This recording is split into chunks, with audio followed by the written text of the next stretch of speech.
Hello guys and welcome back to our YouTube channel. उम्मीद करता हूँ आप सब खैरियत से होंगे। फर्ज करें आप कहीं जा रहे हो, साफ और शफाफ पानी पहाड़ों में से होकर गुजर रहा हो और एतराफ में मार्गला हिल्स की पहाड़ियाँ हो, तो आपको कैसा लगेगा? क्या आपने कभी बर्फ से पिघलते हुए पानी में पैर भिगोए हैं और इसमें वॉक की है और चारपाई पर बैठकर गर्मा गर्म चाय और पकोड़े खाए हैं अपनी फ्रेंड्स और अपनी फैमिली के साथ? अस्सलाम वालेकुम। तो फ्रेंड्स, आज हम आए हैं शादरा वैली। आज हम शारदा वैली को विजिट करेंगे, तो चलिए हमारे साथ। यहाँ से अब हम एक रिजॉर्ट की तरफ जा रहे हैं। इससे पहले कि हम नीचे जाएं, शारदा वैली के साफ और शफाफ पानी का नज़ारा एक बार टॉप व्यू से देखते हैं। बात सिर्फ पानी, पहाड़ और पत्थरों की नहीं, यहाँ की फ़िज़ा में जो रिफ़्रेशिंग सा मूड है वो कहीं नहीं मिलेगा। सुबह का वक्त है और बादलों ने हर तरफ आके मूड खुशगवार कर दिया है। आज बहुत मज़ा आने वाला है। वीडियो में हमारे साथ रहिएगा। हम जिस रिजॉर्ट में जा रहे हैं, इस रिजॉर्ट का नाम भी शारदा वैली है। जब आप इस पिकनिक पॉइंट पे आते हैं, अक्सर यहाँ के मुकामी लोग आपको रोककर नीचे बैठने को कहते हैं, लेकिन जब आप फैमिली के साथ आएँ तो थोड़ा आगे जाएं, जब तक ब्रिज ना आ जाए। उसके बाद आपको ये शारदा वैली रिजॉर्ट मिल जाएगा। थोड़ा चलने के बाद जब हम रिजॉर्ट में पहुंचे तो रिजॉर्ट इटसेल्फ एक पिकनिक पॉइंट था। ये बुलंद पहाड़ और इन पे उगा हुआ सब्जा या हरियाली एक दिलकश मंजर पेश करते हैं। ये एक छोटा सा विलेज है और यहाँ लोगों की तादाद भी बहुत ज़्यादा नहीं है, मगर कुदरत के एक अनमोल गिफ्ट से माला माल है। और यहाँ लोग ज़्यादा घूमने ही आते हैं। जितने लोग यहाँ घूमने आते हैं उतना ही पैसा ये लोग कमाते हैं, क्योंकि यहाँ खेती बाड़ी नहीं की जा सकती। ये वो रेस्टोरेंट है जिसका हमने आपको बताया है और आज हम यही विजिट करेंगे, क्योंकि हमें सबसे ज़्यादा बेस्ट प्लेस यही लगी। यहाँ पे लोग बर्थडे, शादी, बारबेक्यू और बारिश एंजॉय करने आते हैं। अगर आप यहाँ गर्मी में आए तो यहाँ पानी में नहाने का अपना ही एक मज़ा है। ये फैमिली के लिए एक बेस्ट प्लेस है। अगर आपके पास बूढ़े, नौजवान और बच्चे हैं तो आप इस जैसे रेस्टोरेंट पर रुकें, क्योंकि आपको यहाँ वॉशरूम, खाना और छोटे बच्चों के खेलने के लिए एक प्लेग्राउंड मिल जाता है। हम यहाँ कराची से आए हैं और दिखने में यह जगह जन्नत से बिल्कुल कम नहीं। यहाँ हमारी नज़र दूर दूर तक फैले हुए पहाड़ी सिलसिले को देख सकती है। वहीं कराची में 2 गलियों से आगे बिल्डिंग सी नजर आती है। इस रेस्टोरेंट में नीचे जाने के लिए बाकायदा सीढ़ियाँ भी बनाई गई हैं। ये काफ़ी खुला रेस्टोरेंट है। यहाँ एक वक्त में 500 से ज़्यादा लोग आ सकते हैं और आप एक अच्छी डेस्टिनेशन वेडिंग यहाँ सेलिब्रेट कर सकते हैं। यहाँ लगाए हुए दरख्तों की हरियाली और रिजॉर्ट के बनाए हुए खूबसूरत डिज़ाइन दिखने में बहुत खूबसूरत लगते हैं। यहाँ ग्राउंड में बैठकर खाना, खेलना और स्कूल पिकनिक का जो मज़ा आता होगा वो सोचकर अच्छा लगता है। अगर आप भी चाहते हैं कि हम मज़ीद इस तरह की वीडियोस बनाएं, तो आप हमारे चैनल को लाइक, सब्सक्राइब करें, ताकि हम इस तरह की इंफॉर्मेटिव वीडियो आपके लिए बनाते रहें। इससे पहले कि हम आपको आगे बताएं और दिखाएं, उससे पहले मैं चाहता हूं कि आप सोचें, अगर आप किसी शहर में हों और उस जगह साफ़ पानी का होना अपने आप में ही एक मौजज़ा है।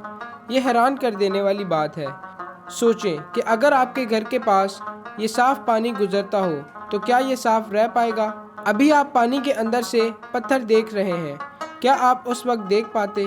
मुझे लगता है नहीं, हम इसे आलूदा कर देते। मगर कुदरत के भी खुद के ही प्लान्स हैं। वो जानती है कि लोग उसे कहाँ नुकसान देंगे, और इसीलिए कुदरत भी जैसा देश हो वैसा भेष बना लेती है। और आइए आगे बढ़ते हैं। ये जो सामने आप देख रहे हैं, ये मेरी फैमिली है। ये यहाँ इन वादियों में इस कदर खो गए हैं, इनको खाना पीना याद ही नहीं। मैं इनसे पूछने जा रही हूँ कि ये लोग क्या खाएंगे। आप इस जगह खाना कम ही खाएं, क्योंकि ये जगह शहर से बहुत दूर है, इसलिए वॉशरूम की प्रॉब्लम हो सकती है। ये डक काफ़ी एग्रेसिव मोड में थी और जैसे ही मैंने इससे बगैर पूछे इसकी वीडियो बनाई और उसी वक्त इसने गली की पुप्पो की तरह मेरे पैर पे काट लिया। और एक वक्त को तो मैं डर गया और फिर मुझे पता चला कि मैंने तो जूते पहने हैं। ये मेरा क्या ही बिगाड़ सकती है। जब 3-4 बार काट कर ये समझ गई कि हमसे तो कुछ ना हो पाएगा, फिर भी पुष्पा की तरह टेढ़ा कंधा करके चलती रही और हमने अपनी नज़र ज़मीन से हटाकर उस अट्रैक्टिव मंज़र पर डाली जो सामने दिख रहा था, और दिखने में वाकई ये बहुत प्यारा लग रहा था। अगर आपको भी ये जगह खूबसूरत लगी तो हमें कमेंट सेक्शन में ज़रूर बताएं, क्योंकि हम आपके कमेंट्स पढ़ते हैं। और आखिरकार हम वहाँ पहुँच गए जिस चीज़ के लिए ये पिकनिक पॉइंट मशहूर है। यहाँ पानी इतना ठंडा है कि मैं आपको इसकी ठंडक अल्फाजों में नहीं बता सकता, और यहाँ की सौगात पकौड़े भी रेडी हैं। इस वैली की अच्छी बात यह है कि फ़िलहाल यहाँ पर ज़्यादा लोग नहीं हैं, मगर जब गर्मी का मौसम होता है तो यहाँ बेशुमार लोग आ जाते हैं, और यहाँ पर पैर रखने की भी जगह नहीं होती। ये जिस जगह हम बैठे हैं, इस जगह का रेंट 150 था, और रेस्टोरेंट में बैठने के कोई चार्जेस नहीं, बस आपको कुछ ऑर्डर करना होता है। यहाँ पर ज़्यादातर लोग आपको मीट कढ़ाई, चिकन अचार कढ़ाई और कोरमा वगैरह ऑफ़र करते हैं, मगर आप इस तरह सफ़र में लाइट खाना खाएं। एक अच्छी बात यह है कि हमें यहाँ पर भी एक आर्टिस्ट मिल गया। ये ढोल की बहन ढोलकी बजा रहा था, और इतनी बुरी बजा रहा था कि मैं आपको क्या ही बताऊं। फिर हमने भी सोचा अगर ये बुरा है तो हमने भी अपना सबसे बुरा प्लेयर आगे किया। ये अपने आप को मोहब्बतें फिल्म का शाहरुख खान समझ रहा था, मगर इसको नहीं पता कि आर्ट को खराब करना हमें भी आता है। मैं जानती हूँ अभी जो होने वाला है सुनकर आपको गुस्सा आएगा, मगर कुछ ना होने से कुछ होना बेहतर है। ना इसको बजाना आता है और ना हमें गाना आता है। मुझे लगता है कि ये यहाँ का रिहायशी है और दिहाड़ी बनाने के लिए अपने भाई का डोल लेकर निकल आया है, और इतने कॉन्फिडेंस के साथ गलत बजा रहा है, मगर उस पर भी हमारा भाई इसको एंजॉय करके इसके साथ गाना गा रहा है, डोला फुल गुलाब। और इन सब के इस खूबसूरत माहौल को ख़राब करने का पूरा मंसूबा था, मगर कुछ देर बाद हम लोग भी एंजॉय करने लगे और सोचने लगे कि इतनी खूबसूरत जगह पे इससे ज़्यादा बुरा क्या हो सकता है। मगर हाँ, कुछ हो सकता है जो आपको इसी वीडियो में आगे देखने को मिलेगा, इसलिए स्टे ट्यून्ड विद अस। कुछ देर गाने के बाद जब हमारे भाई ने सोचा कि इसका सुर तो मिल ही नहीं रहा, मगर ये रुकने को तैयार नहीं था, और इसने सोचा कि मैं ढोल बजाकर खुद ही गाना गाता हूँ, और इसने गाने का स्टार्टअप लिया और अपनी फरमाइश पर काला जोड़ा गाना शुरू कर दिया। अगर ये गाना अताउल्ला इसाक खैलवी सुन लेते तो मेरे भाई और इस आदमी के पीछे तलवार लेकर पड़ जाते और उसी वक्त कत्ल करने का सोच लेते, और शायद गवर्नमेंट भी उसे ये कत्ल माफ़ कर देती, क्योंकि ये दोनों ही बहुत बुरा काम कर रहे थे। ये मुझसे तो बर्दाश्त नहीं हो रहा।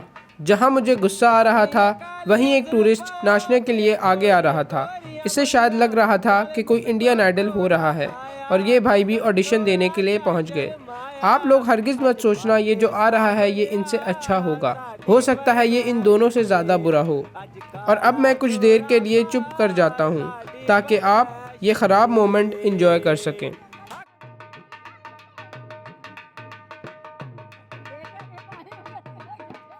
लाल मेरी पत रखियो भला झूले लालण सिंधड़ी दा सेवण दा सखी शाहबाज कलंदर हक दमादम मस्त कलंदर अली दा पहला नंबर अली दम दम दे अंदर हो लाल मेरी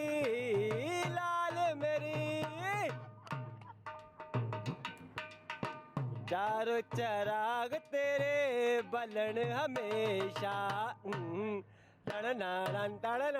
चारों चराग तेरे बलन हमेशा पंजवा में बालन आइयो भला झूले लालन सिंधड़ी दा सेवण दा सखी शाहबाज कलंदर।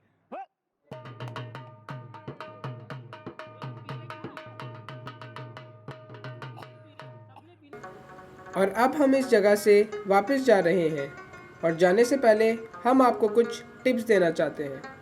टिप नंबर 1, आप जिस भी गाड़ी में आएँ कोशिश करें वो ठीक से बनी हो, उसकी ब्रेक्स अच्छे से काम करती हों। ये पॉइंट इस्लामाबाद से थोड़ा दूर है, इसीलिए कोई भी मैकेनिक आपको यहाँ से 20 मिनट की ड्राइव पर ही मिलेगा। अपने साथ बैंडेज लाना नहीं भूलें, क्योंकि जब आप नंगे पैर पानी या फिर बाहर चलते फिरते हैं तो कांटा लगने का खतरा रहता है, या कोई नुकीली चीज़ या कोई नुकीला पत्थर लगने से कट का खतरा होता है। इसीलिए अपनी सेफ्टी के लिए बैंडेज साथ रखना बहुत ज़रूरी है। टिप नंबर 3, अपने साथ खाने पीने का सामान लेकर आएं और यहाँ से सिर्फ पकोड़े और चाय ऑर्डर करें क्योंकि यहाँ हर चीज़ काफ़ी महंगी है। टिप नंबर 4, मेरी माने तो शूज़ या जॉगर वगैरह ना पहने, बल्कि एक अच्छी सी स्लीपर पहने क्योंकि ये एक पानी वाली जगह है। शूज़ उतारने और पहनने में काफ़ी टाइम वेस्ट हो जाता है।